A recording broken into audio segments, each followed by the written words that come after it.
Ladies and gentlemen, good morning. Welcome to the International Workshop on Governance of Megacities region, which is spread over 2 days, 4th and 5th February, here in Mumbai, in this hotel. We will start the inaugural session. May I request Mr. Adi Godrej, President CII, to give his opening remarks.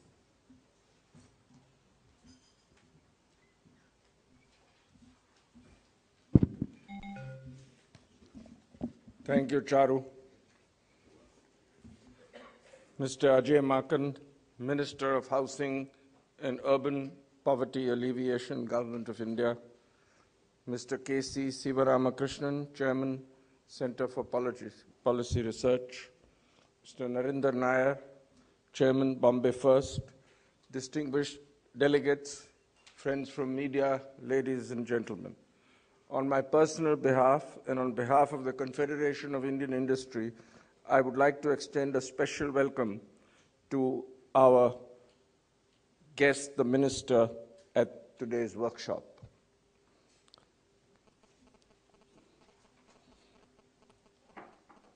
Thank you very much for joining us at this important workshop, which aims to not only critically analyze the pace and nature of urbanization in the country, but also understand the developments across the world and learn from international best practices.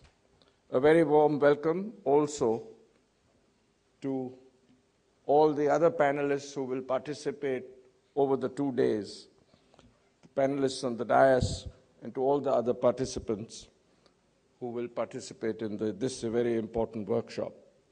India, as we all know, is on the cusp of a wave of urbanization.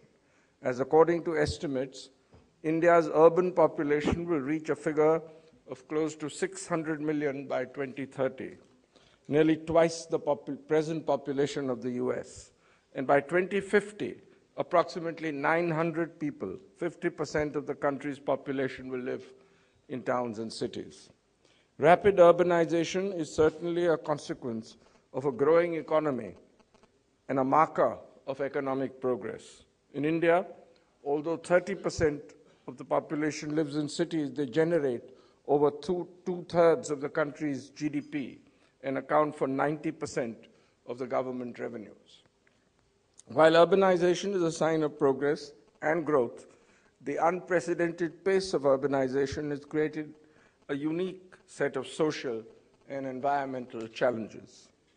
The explosive growth of Indian cities in the last decades has created a huge strain on the physical infrastructure, electricity, transportation, water systems, housing, solid waste management, and other areas.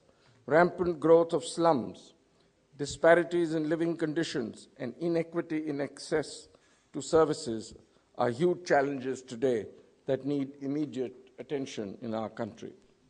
Urban challenges are also a unique opportunity in India, an opportunity to invest and build infrastructure to cater to the needs of millions of people. According to a recent report, India needs an investment of approximately $800 billion in urban infrastructure over the next 20 years. Of this, approximately $350 billion, or roughly 45%, is accounted for by urban roads, whereas sectors delivering urban services such as water supply, sewerage, solid waste management, and stormwater drains will need about $162 billion, or roughly 20%. The cities of tomorrow will require not only large investments in urban infrastructure, but also a fundamental shift in the mechanisms of service delivery. Indeed, financing the large sums required to meet the investment needs of urban infrastructure is crucially dependent on the reform of institutions and on upgrading the skills of those who run the institutions, which are responsible for service delivery and revenue generation.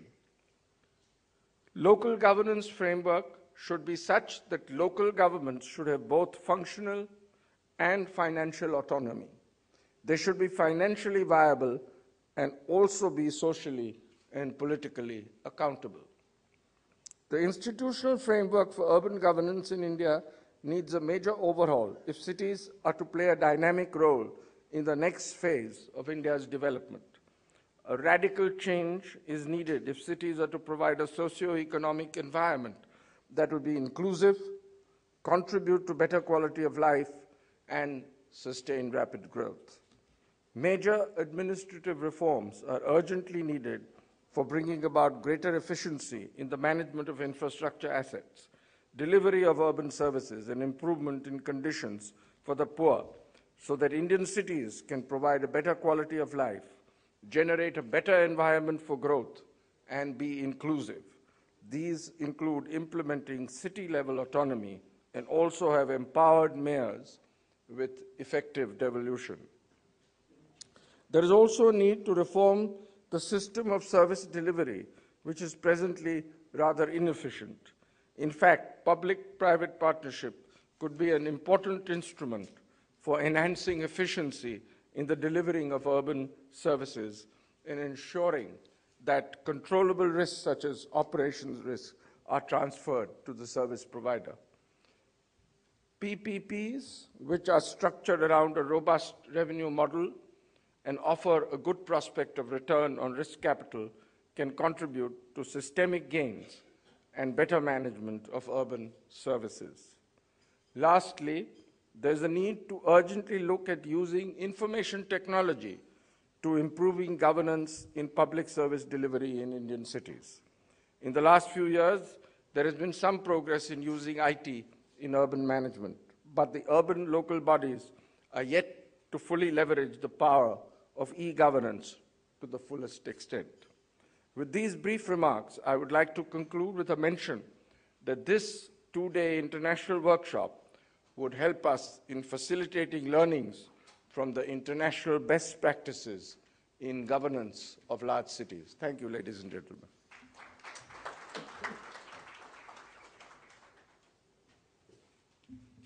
Thank you, President. May I now request Mr. Narendra Nair, Bombay First, to give his opening remarks.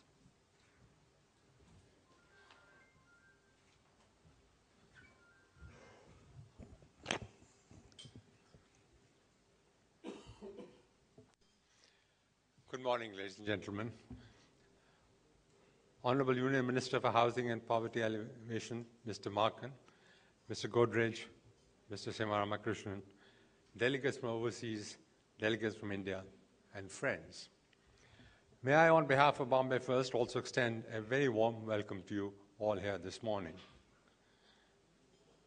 We are particularly delighted to have you, sir, with us today, and thank you for especially coming from Delhi to share your views at this meeting. Sir, we greatly welcome your presence here today.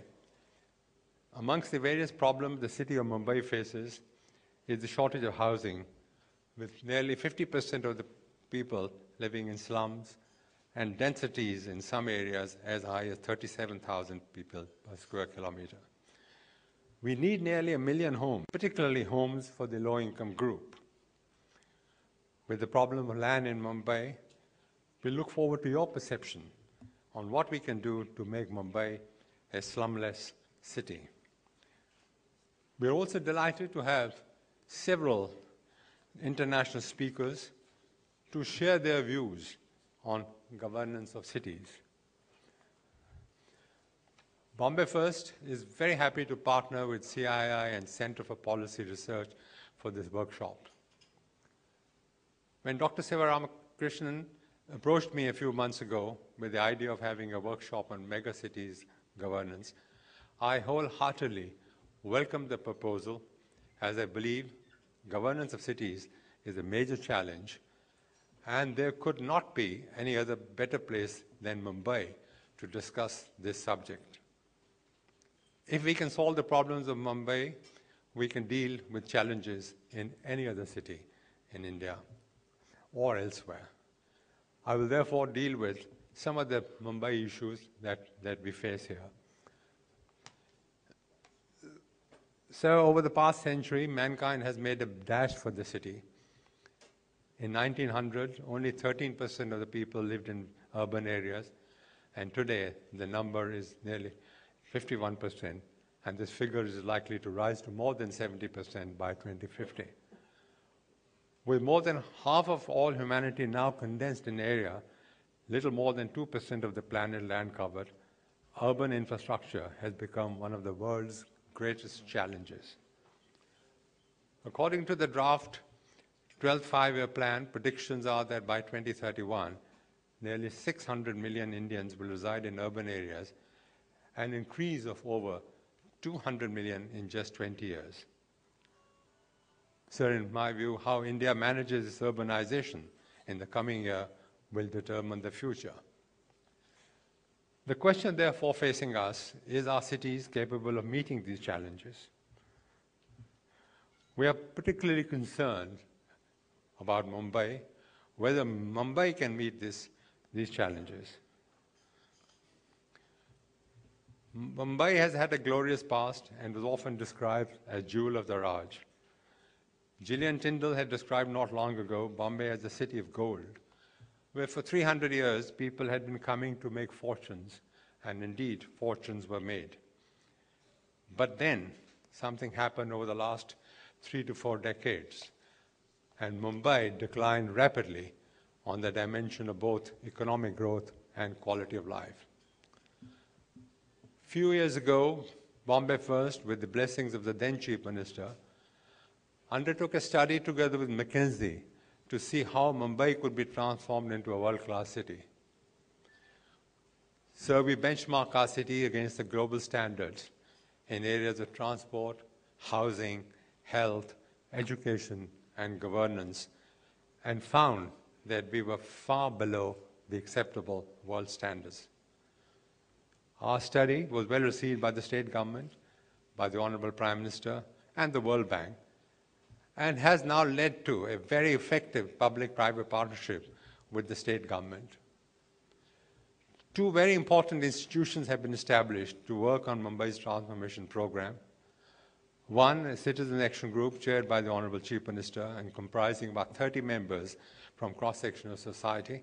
And the second, an empowered committee chaired by the Chief Secretary, which meets every month to review Mumbai transformation program. The Empowered Committee has not only amongst its members all the key people involved with managing the city, but also 8 members from the private sector. While a lot has been done, there is still a lot that needs to be done.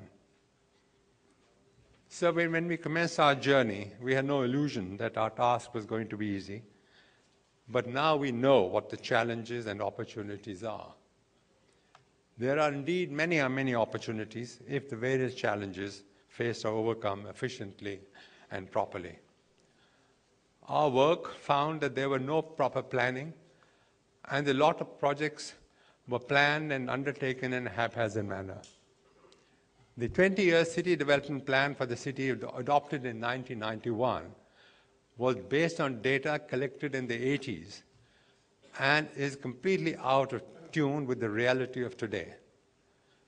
We strongly recommended, and the government accepted our recommendation, to prepare a 40-year vision plan for the metropolitan region.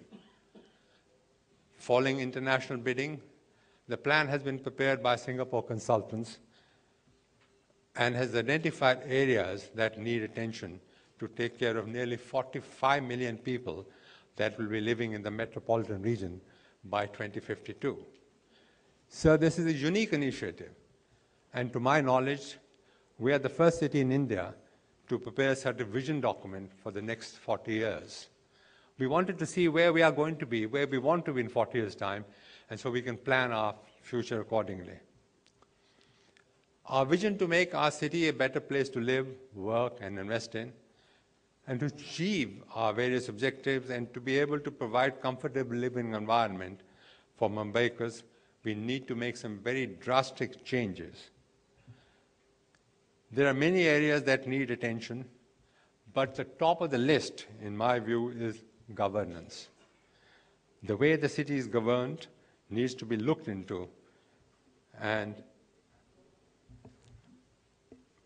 what will happen over the next few years. Mumbai is currently run by multiple of agencies, 17 in fact, some responsible to the state and some responsible to the center, all with different narrow agendas. There is no single organization or body really responsible or accountable for all of Mumbai. For instance, infrastructure projects are handled by 5 different agencies in the city. There's the Municipal Corporation, there's the MMRDA, there's MSRDC, there's the PWD, and MAHADA. And so in addition, there is Railways and the Port Trust, who have their own agendas. In my view, we have very able members of our orchestra, but no director or conductor. And what we need is a CEO of Mumbai. Like in other cities like New York, London, Shanghai, Johannesburg, etc., there are many examples which have a CEO and have been able to transform their cities in a short span of time. We need to make key agencies accountable for results and encourage active corporate and NGO participation. There is urgent need to make governance more effective, efficient, and responsive. A huge improvement is needed in all aspects of governance in Mumbai, and we need to create right structures. We should corporatize those departments which need to be completely integrated across the city and have economy of scale for investments, for instance, water, roads, including maintenance, and waste management. I'm sure the deliberations over the next 2 days will consider several factors and hopefully will make some recommendations how to ensure empowered leadership at the metropolitan and municipal levels. We should try to adopt elected mayoral system for the metropolitan governance. There are a number of examples around the world, London, New York. In making this suggestion, I do recognize that several legislative and other institutional reforms are required, which could take time. I would therefore urge, I was hoping that the Honorable Chief Minister were here to listen to my suggestion, but he knows my ideas on this. I would therefore urge that Mumbai should have either create a minister or a very senior person in the Chief Minister's office, and all key agencies should report to him, and he should be the one who should be thinking 24/7 about the city. We have empowered committee, but it's a committee which meets once a month, but we need somebody who sees that whatever is discussed, transformed, and is fully accountable and performed. But to achieve this sort of objective, I think all the political parties need to get together and agree on an agenda for governance in the interests of the city. The city needs better governance. So Mumbai is important, not only to Maharashtra, but to the whole of India. It is the brand of India. Our Prime Minister had some time ago that Bombay symbolizes India to the external world, unquote. Mumbai has to transform itself. It is either that or die a slow death. The city's survival depends on the ability to charge a new course, and this must be done without any further loss of time. It is worth noting here what John F. Kennedy said, quote, "We neglect our cities at our peril, for in neglecting them, we neglect the nations," unquote. Thank you very much for your attention.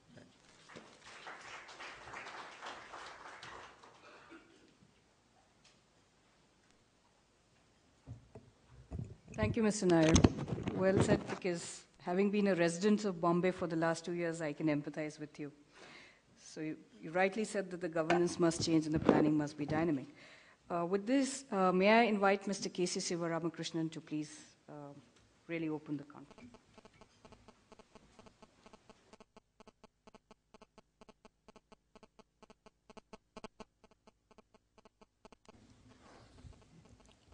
Honorable Minister, Sri Ajay Makanji,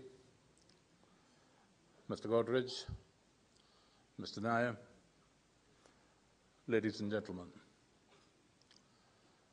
a few words at this stage, a few brief words at this stage, why this workshop is necessary. But at the outset, I would like to thank the CII and its president, Mr. Adi Godrej, for joining us in organizing this workshop.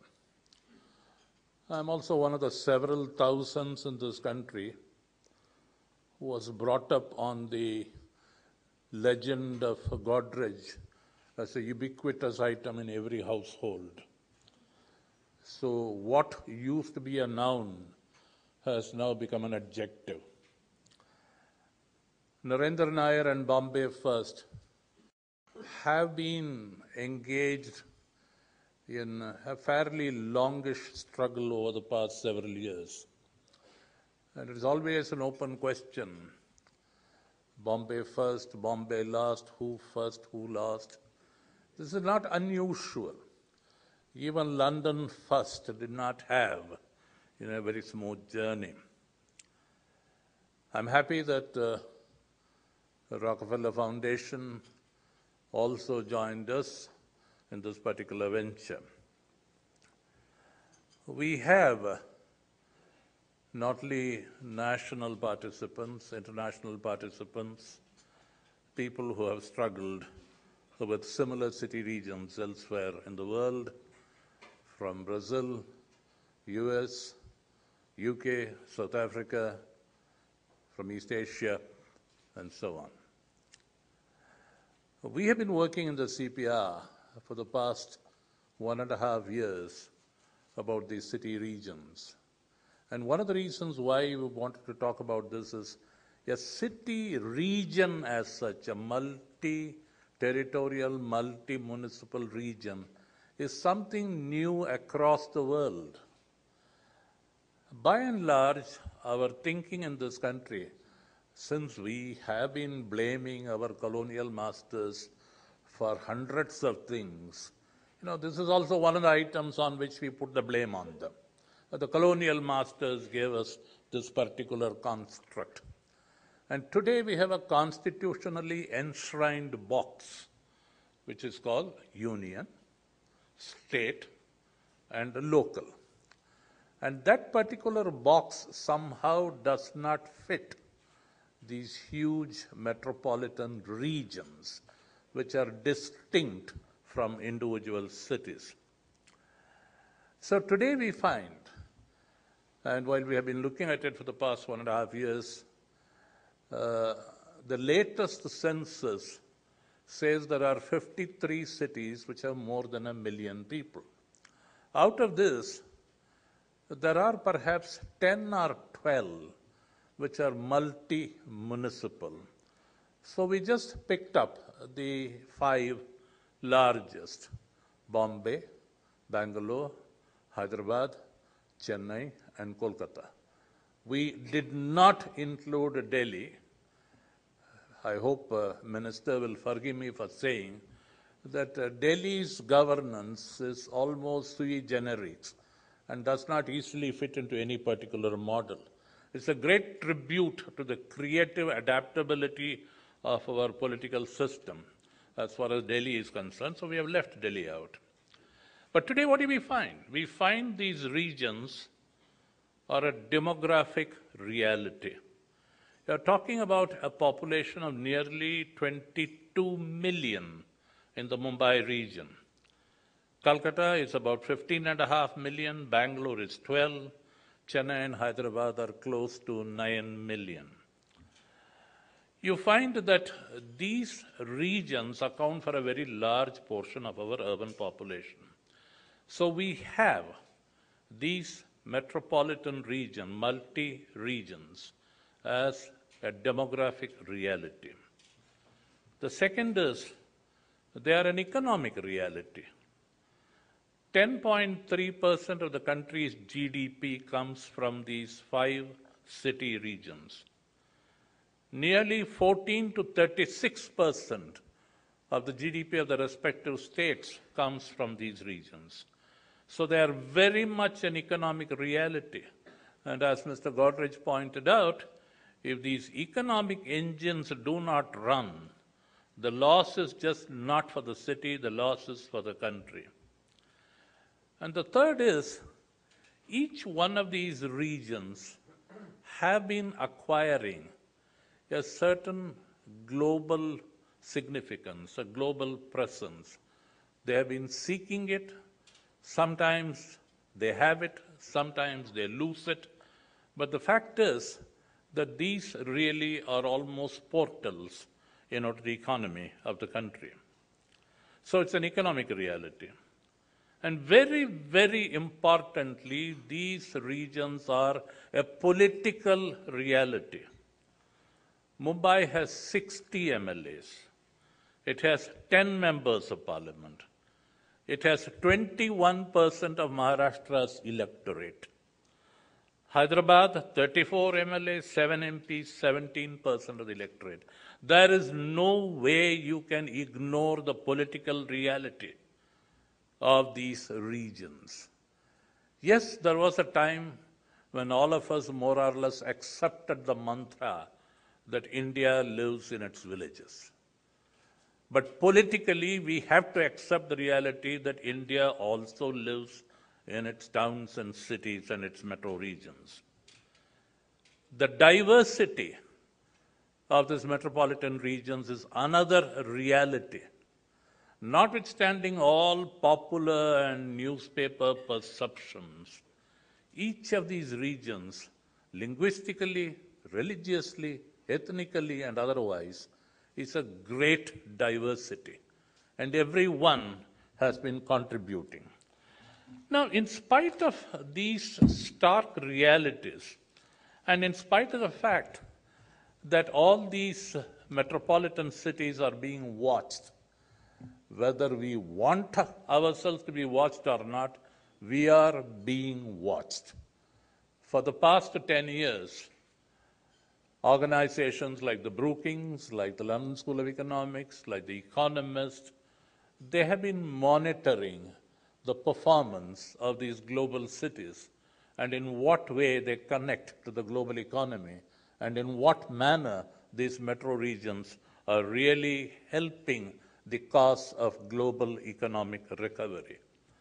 And so, if we seek international recognition, international economic relationship, we do find that we have some international obligations as well. So this business of metro growth, metropolitan growth, is something that is new, and it is not something that is fully understood. So we thought, if scale changes the nature of the problem, we need to find out what is happening elsewhere.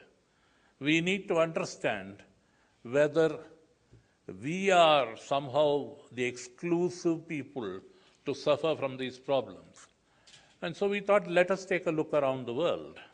And that's the reason why we thought, let's have some 7 or 8 or 9 international experts to tell us how they have also been struggling with this particular problem. Political adjustment, inter-municipal adjustment, the relationship between the national government and the provincial government. So we have quite a few examples. Mr. Godrej very rightly mentioned the word best practices. I would respectfully submit there are no best practices as far as city regions are concerned. We are all struggling. We are experimenting. We have made modest progress in some cities. In some other cities, we have not. But it is important that we connect to these experiences. The problem is not one of merely modeling. The problem is one of understanding. And though we make much fuss about our constitutional amendment, as a person was involved in the drafting of the 74th Amendment, that kind of a structure cannot be regarded as a permanent panacea for all the problems of urban areas, and particularly for the city regions. Then we thought that this is not a problem that should be left only to city planners and city officials. The political spectrum has to be engaged. And I am most grateful to Sri Ajay Makan.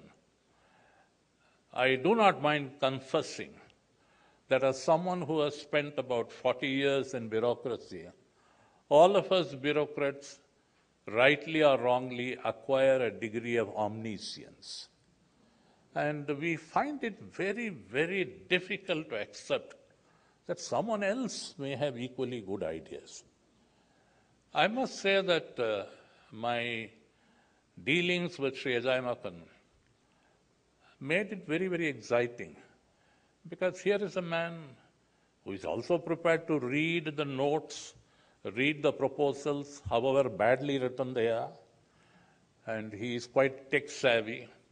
With a great deal of difficulty, I can manage to handle my simple mobile phone, but the minister appears to be quite comfortable with tablets and this and that and so on. It's not always that, you get political leaders of this kind. So we thought, let's engage the political spectrum into this. And unfortunately, this is not a subject that draws the attention of our political parties, irrespective of their nature. We also thought that we should have the journalists, senior journalists who have been thinking about all this. And then, of course, we have the state officials. So this workshop is somewhat unique in bringing together the different parts of our society: politics, planners, officials, journalists, international experts. And so we thought, if we get together for a couple of days and talk about it. My colleague on the CPR board, Mr. Nimesh Kampani, very rightly said, if you are going to talk about metro cities, you better do it in Bombay. There's not much of a point in doing it in Delhi. So we said, all right, let's do it here. And he has been very, very encouraging and supportive of this. So we thought, all right, let's go to this maximum city, as Sukhendu Mehta once described it. Let's get together and see. So in a way, this particular workshop is as good as the strength of its debate. I do hope that people will not hold back their views. I hope people will not say, this is what the government should do. The problem before us is, if the bulk of our urban populations are going to be in these regions, and if these are going to be the problems, it's our business to understand them better. It is our business to try and see what can possibly work. No solution can be permanent, but certainly for periods of time, durable solutions can be prepared. The most important thing is we have to try and think out of the box. The center, the state, and the local is a very, very limited construct. Today we find that all urban areas in India are not municipal. All municipal areas are not urban. We are constantly creating new territorial entities. We are changing things ourselves, yet we need to take stock of all this. I am very happy that it has been possible for this broadly representative spectrum to be assembled here. I am very happy that our international experts have responded to our invitation. One of the things about the expert community is all of us at some point of time realize that though we may not be able to pass on the lessons, we certainly have a responsibility to console each other. So some of these experts are here to console us. Maybe incidentally they may also come up with some bright ideas. But what is important is we stay together, we argue together, we fight the issues together, and let's see where we come out. As far as the CPR is concerned, we are not looking for a blueprint. We feel the mindset is the most important thing, and understanding of the dimensions of the problem is the most important thing, and that's why we thought we should have this workshop. I am most grateful for all of you to be here. As I said, grateful in particular to the CII, to Bombay First, to the Rockefeller and others, and particularly grateful to Sri Ajay Makan. He has been an inspiration, and I'm glad that he has agreed to take a look at it, not just from the perspective of a minister handling a particular ministry, but from the perspective of a political leader who is not fighting shy of ideas or experiences. And I do hope that we can all join this particular workshop together and take this further. Thank you once again. May I now, on behalf of all of us, request Honorable Minister Ajay Makan to say a few words and also at the end of it, formally inaugurate this workshop. Thank you.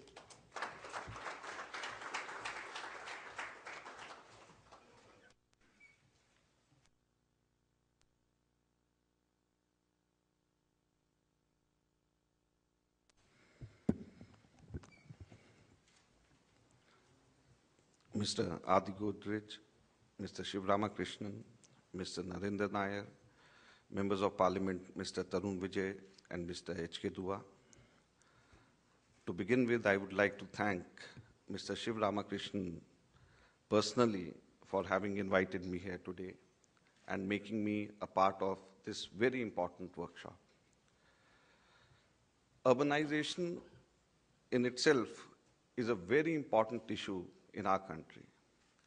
Unfortunately, though, soon after independence, the thrust of our planners and the policy makers at that time was to stop people from coming into the urban areas from the rural areas. It took more than 2 decades for our policy makers and planners to realize that urbanization is something which is inevitable. And then it took further 2 to 3 decades more to understand and realize the fact that urbanization is not only inevitable, but in certain senses, certain ways, it is desirable also.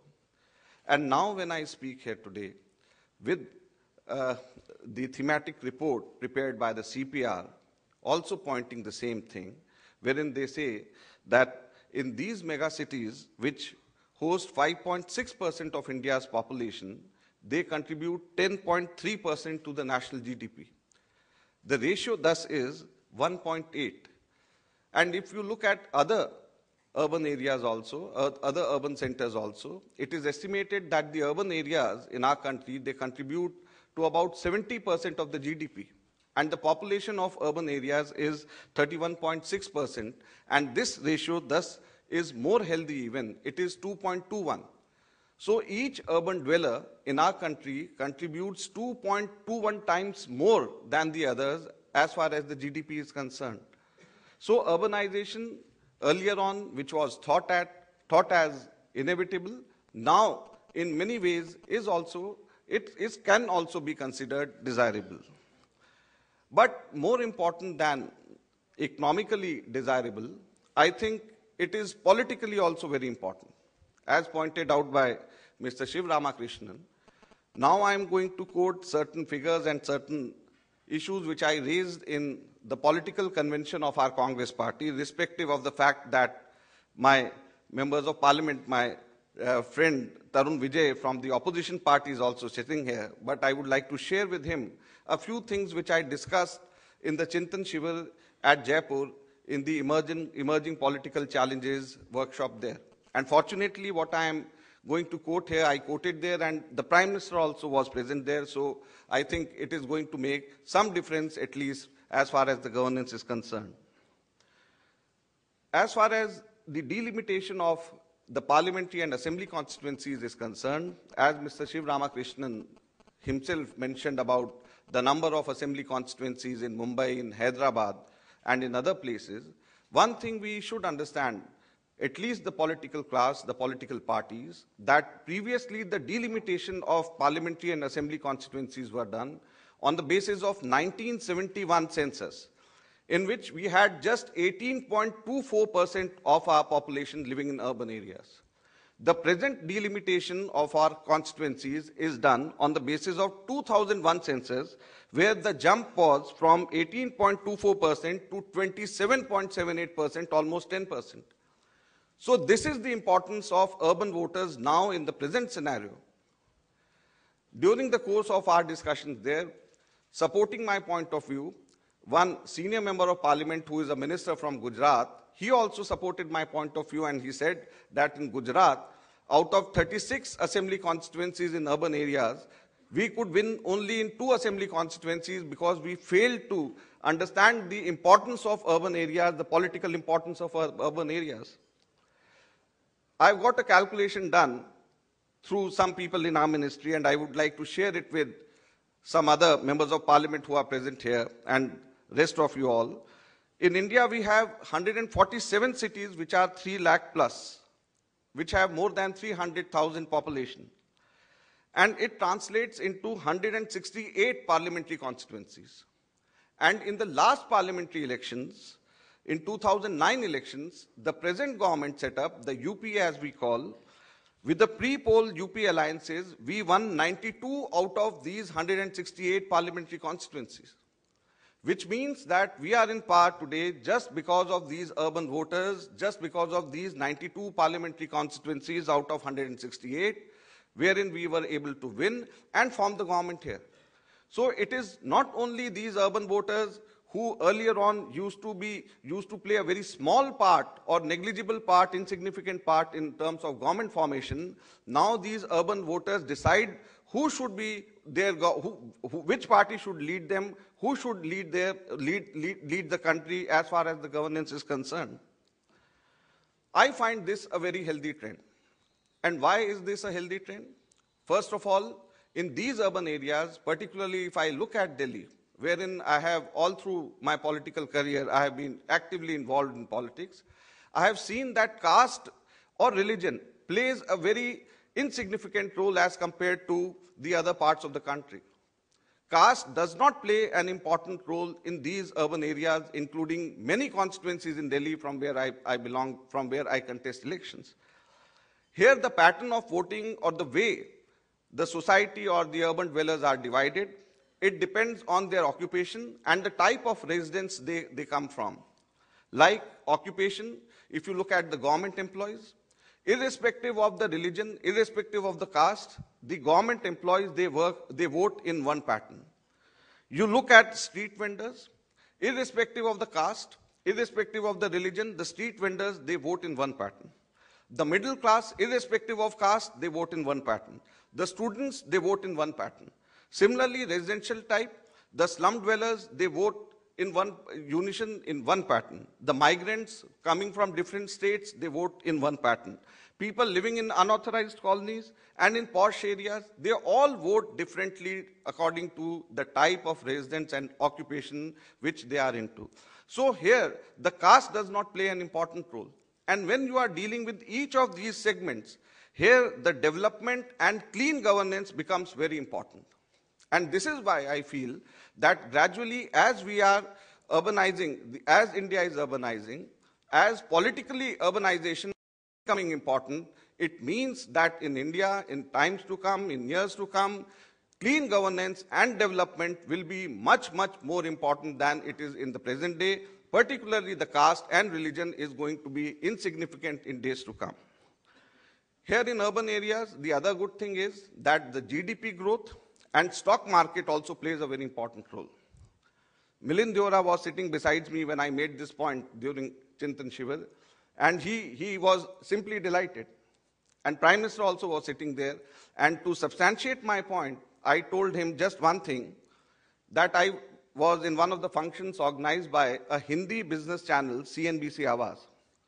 There I came to know that the TRP ratings of this Hindi business channel, CNBC Awaaz, is much more than Times Now, NDTV, and CNN IBN. What does this show? It shows that the Hindi business channel, which means people who are watching the market, people who are looking at the GDP growth, they are watching the TRP ratings of this Hindi business channel is much higher than the other news channels. So this GDP growth or the stock markets have started playing a very important political role. So politically, this is very significant for us. So the political parties or the governments which look at this constituency of urban voters, in a better way, has a better future, and is going to form the government in the future and is going to retain the government in the future. And unless you look at this urban class as a separate entity, give adequate importance, unless you do that, you are going to fade away and you are going to be a part of the history. So this is the same for both the Congress and the BJP and all political parties. We have to lay adequate emphasis on the urban areas and on the urban voters. But simultaneously, when I went through your thematic report, a few very interesting things I could come across. One was the core city population not being able to grow as much as it should, or the peri-urban areas growing at a faster rate than the core cities. Like Kolkata, you have said, and I think the census figures itself says that 4.57 million was the population in 2001, and from 4.57 million, it has come down to 4.48 million. The Mumbai Corporation area, the decadal growth from 91 to 2001 was 20.6%, and it has come down from 20.6% to just 4.2% in the last decade. I don't think this is a welcome signal. As far as Delhi is concerned, Delhi grew by 37% in the last decade. So the immigrants or the growth in population within the city, even without the weightage of immigrants, plays a very important and significant role in the development of the city. Mr. Nair mentioned about the population density of 37,000 at some places in Mumbai. We should change this attitude of being scared by the population density.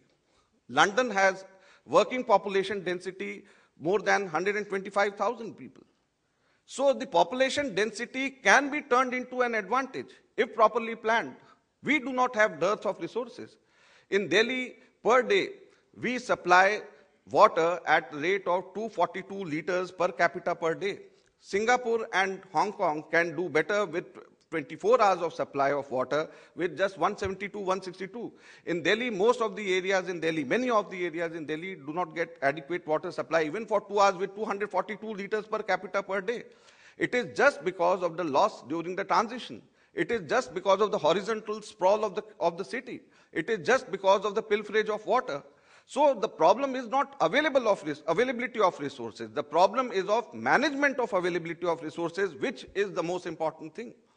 So when we talk about the governance, it is not only the governance alone which is going to make difference, but the way we govern, the way we plan, or way we involve the people, the participatory planning, which I am coming to, is something which is going to be very important and play a very critical role in terms of development of a city.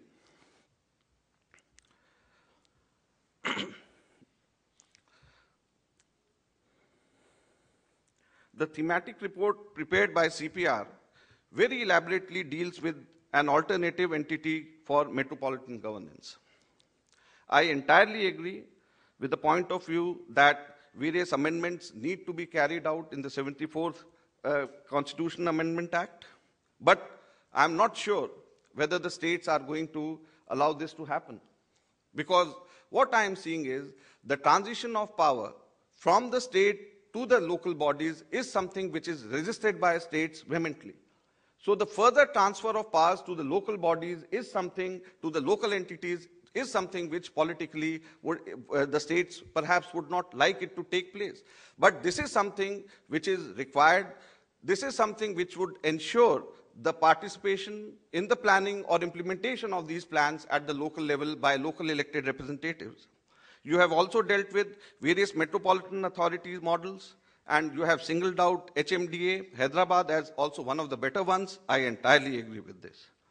But along with the change in governance model, what is required, the way we plan and the attitude of our planners and people who manage these planning authorities or who govern these planning authorities. Like the participatory planning I was mentioning. We do not have participatory planning in our country. The DDA prepared master plan for Delhi without consulting with many people. They held seminars, they held workshops, but in true sense, the participatory planning wherein discussions with the local residents welfare association needs to be taken place, where in the local discussions, broad-based discussions need to take place. Never the planning is participatory in our country. If the participatory planning is not there, then the adherence to rules also would not be there. If you want the rules or the plans to be properly adhered to, the participatory planning is a must. Secondly, without participatory planning, we should not expect people to come forward and pay user charges, which is required. People think that water is for free. People think that even the garbage collection is for free. People think that sewage disposal also is for free. So if you want them to pay user charges, you have to involve them at the planning stage itself, at the implementation stage itself. This would not only make them feel a part of the entire exercise, but a part of the management system also, and we'll be able to collect better user charges and be less dependent on the state or the central government. And then participatory planning also leads to better utilization of space, because the local people know the best, how best to utilize a place nearby. Even blockage in the sewers or even water supply leakages, the local people, the Residents Welfare Association, I have my personal experience and I have seen, they know it much better than the chief engineer of that department even. They can point out the solution, they can tell the solution much better than the senior engineers also. Then we do not have this concept of inclusive cities. Here we feel that the service providers, they should be thrown out of the city. We should provide them transport so that they can come into the city and provide us services. When we talk about slum rehabilitation, the solution given by some states, some authorities is, let us clear this space, make big buildings for the HIG and MIG people, throw them away to the fringe of the city and provide them transport. They'll come every day, go back every day, and they'll provide us services. This never works, because people who have come thousands of kilometers away from their villages for employment, they will again go back. If you send them 50 kilometers away outside the city, they will come back again, look for a place and have any informal settlement again at some other part of the city. So what works is the in situ, at the same place, rehabilitation which needs to be done, which also ensures a harmonious mixture of service users and service providers. Unless you have this harmonious mixture of service users and service providers, you are inviting social tension, you are making service more expensive, you are allowing them to come back and settle at the same place. Whenever the authorities' eyes are closed, they'll form some informal settlement somewhere or the other. They'll come back for employment. Because for them, the place of residence or house is secondary. For them, the employment is primary, for which they have left their houses, their villages, thousands of kilometers away. So this inclusive cities needs the change of mindset. We feel that these homeless people, we feel that these people, they are drain on the city's finances. Even the homeless people, a survey which was conducted by an organization, Prayas in Delhi, found out that 84% of these homeless people, they are self-employed. They are not drain on the economy of the city, rather they contribute to the city by way of their services, the cheap services with which they contribute to the city. Then we have very stringent norms as far as the land use convertibility is concerned. In Delhi, you all would be very interested to know why these IT centers moved out of Delhi and not moved out of Delhi, rather came around Delhi and not in Delhi. The IT centers, they came in Gurgaon, they came in Noida. They did not come in Delhi. Why? The reason is that IT was not considered as an industry by the Delhi Development Authority.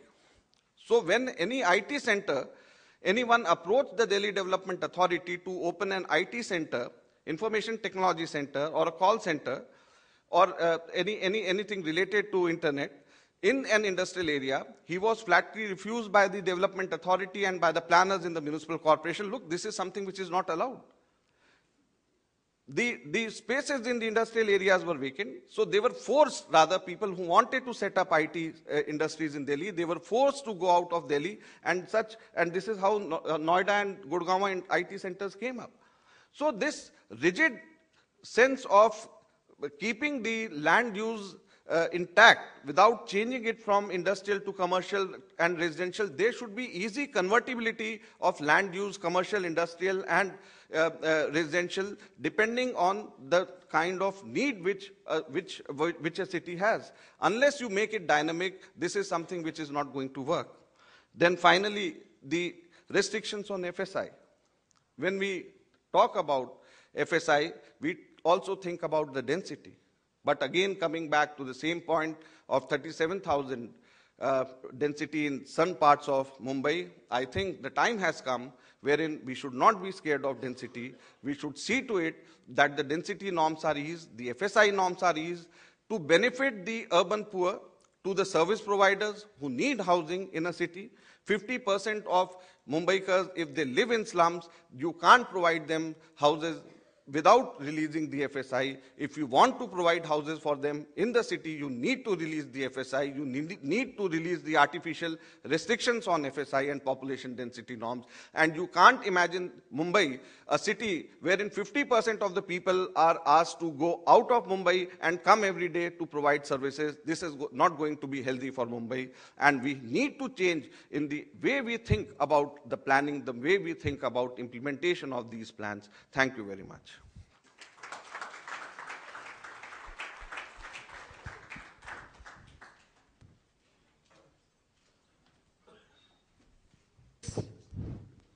Shall we break for tea and coffee?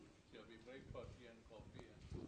We I would like to thank Honorable Minister for his observation, and I'm sure that you had a very interesting presentation here.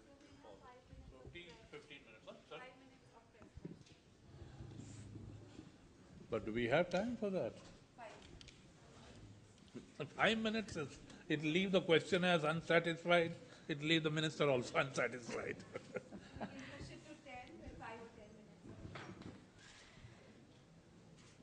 What do you say, sir? Okay. So, any questions from the media?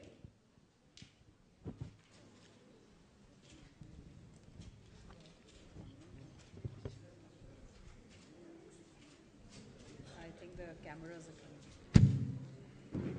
Hello. Yeah. I think, yeah, someone wants to ask the question. Yeah.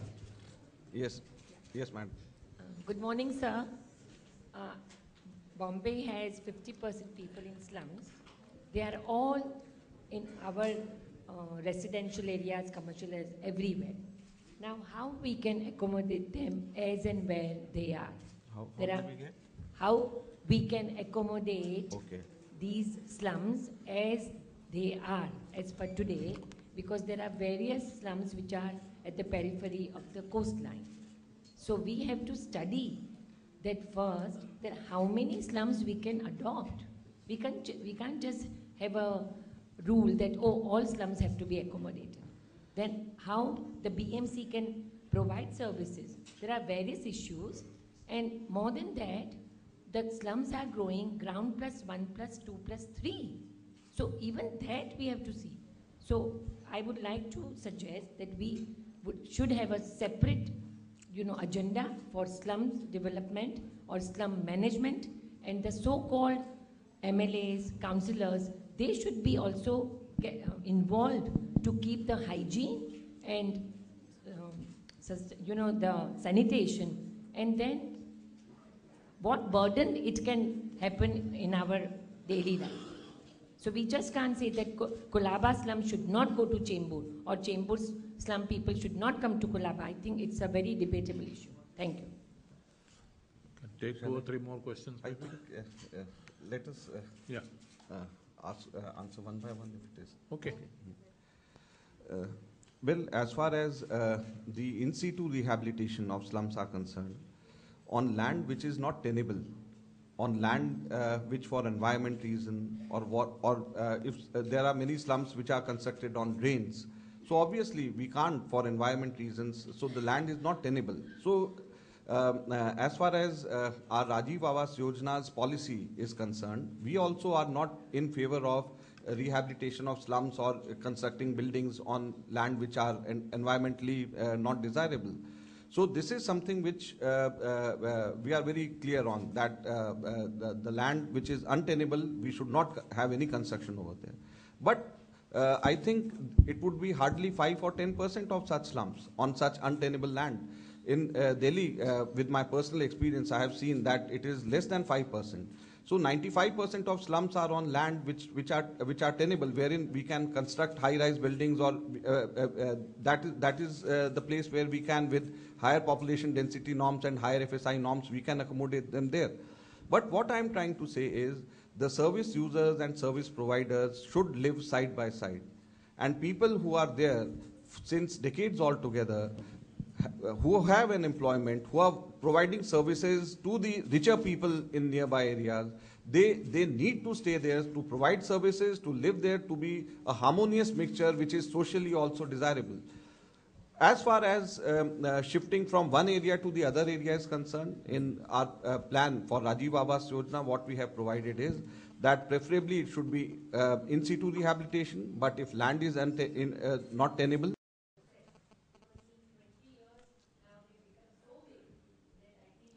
it will become bigger if you don't deal with the problem. It will keep on growing, because unless you find the slum, the land does not belong to the slum dweller. Unless you make some permanent housing for them with the property rights to the slum dwellers, more and more slum dwellers will keep on coming, and situation will go from bad to worse. In Mumbai, the cut-off date which has been kept is 1995 for rehabilitation, which, in my personal opinion, is quite far off. 1995 should not be the cut-off date. In Delhi or in other areas, the cut-off date in Rajiv Awas Yojana also, the cut-off date which we have kept is 2009. Unless you address the problem directly, looking at the problem and try to solve it, you just can't solve the problem by closing your eyes. What you will do with slum dwellers who have come out after 1995? Are you going to throw them out of Mumbai? What you are going to do with them? So not free. You should give them housing with affordable charges which they can pay. What we are suggesting in the draft property rights for slum dwellers bill also, what we are saying is it shouldn't be for free. What we are also suggesting through our Rajiv Awas Yojana program is 50% of the money should be paid by the central government, 25% should be through commercial benefit, and 25% of the cost should be from the beneficiaries. So, they have to pay. Without it, nothing should be given for free. Otherwise, it will lose value. Yeah. No, but what we are suggesting, that is the policy at the national level. We are suggesting it shouldn't be for free. What we are suggesting is you should take them affordable. You should charge affordable prices.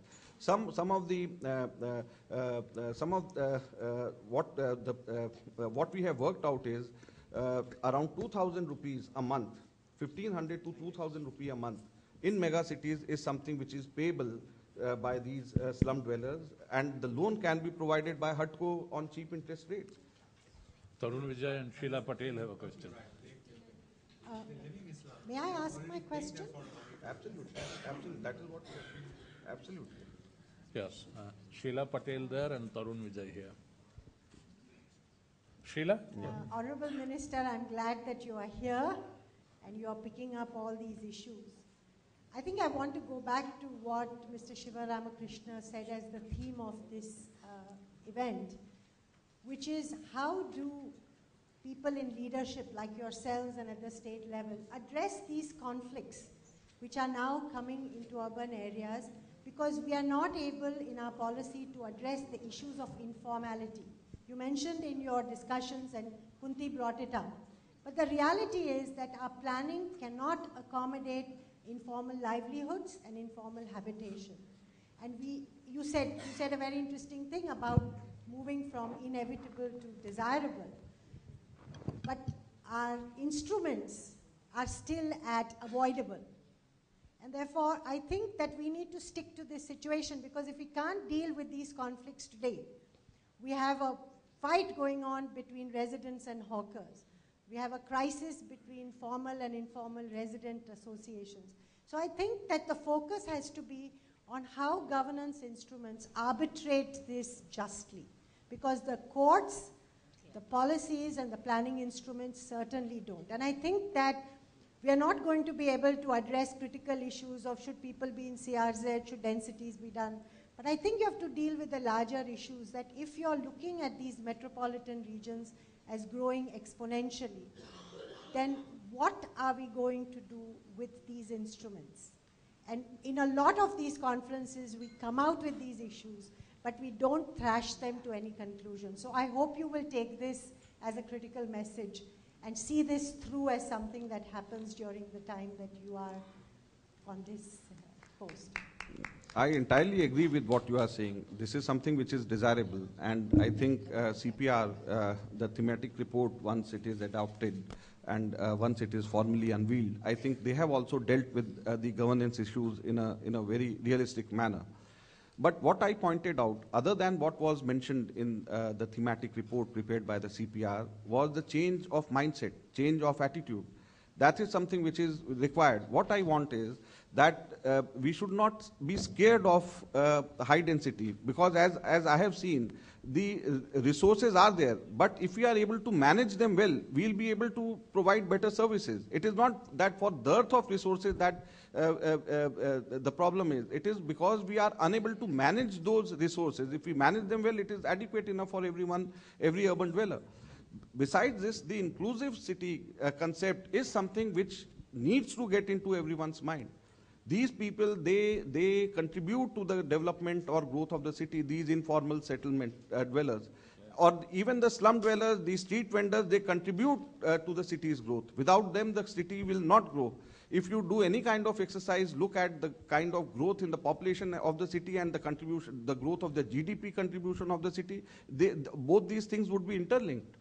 So the growth of the city, both in terms of population and the GDP, is something which is synonymous, goes hand in hand, but simultaneously we also have to take care of slum dwellers, the poor, the informal settlements, and proper planning, participatory planning is needed, better governance model is needed, the change in many of the 74th Constitutional Amendment Act, the provisions, as they have pointed out very well in their thematic report, that is needed. So all these things are needed, and they are badly required at the moment. I think, first of all, we must congratulate Ajay Makhanji for giving the right kind of a leadership at the right time. But where are the stakeholders? This is the platform where at least the Bombay problems could have been solved in one go if you would have Prithviraj Chauhan, Raj Thackeray, Uddhav Thackeray, and Adi Godrej sharing the dais and deciding now we have to do this for the Bombay. So all these stakeholders and the decision makers are absent, and unless we think that country and Bombay, including, is greater than our political interests, we can't take a decision. We find a consensus when our salaries are hiked. We find a consensus amongst all political parties when the food in the parliament is further subsidized. We find a consensus when we read out the obituaries. But we don't find a consensus on nation building, on something which is very, very important for the people of the country. So here is a point where we will fully support Ajay Makhan and anyone who take a decision with Adi Godrej and do something. And secondly, these kind of conferences and congress should certainly have some representations from those who are working amongst the poor people, like from Dharvi slums. We don't find any representation here. So this conferences should not become just urban rich oriented, just for those, discussed by those and discussed for those who live in the Malabar Hill or Shantiniketan or Southex areas. The worst hit are the low income groups, the poverty-struck people, including in Delhi. The worst kind of buses are plying in Mangolpuri, Silampur, and Nangloi area, and the best kind of buses ply in Shantiniketan and Southex, where people do not exactly need them. So these are the areas which should be further focused, and I hope that Minister would take care of it. Thank you. Okay, so we close this session, and we will meet after 15 minutes.